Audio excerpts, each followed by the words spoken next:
Hi, இன்னைக்கு ஆம்பூர் மக்களோட talk of டவுனாக இருக்கிற மிஸ்ஸியம்மாவை பற்றி தான் பார்க்க போகிறோம். இவங்களோட உண்மையான பெயர் ஆலிஸ் பியர். இவங்களோட தந்தை ரிச்சர்ட் ஹென்றி 1925ஆம் ஆண்டுக்கு முன்னதாக கப்பல் மார்க்கமாக பயணித்து நாகர்கோவிலில் குடியேறியிருக்காங்க. இவங்களோட 4வது குழந்தை தான் ஆலிஸ். மேற்படிப்புக்கு அமெரிக்கா சென்ற இவங்க 1968 இந்தியாவுக்கு மீண்டும் வந்திருக்காங்க.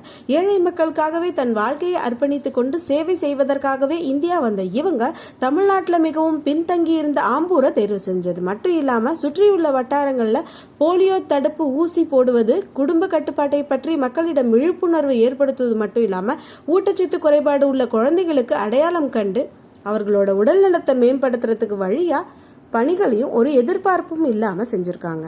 ஆம்பூர் மக்களுக்கு வேண்டுமானால் மிஸ்ஸியம்மாவாக இருக்கலாம்.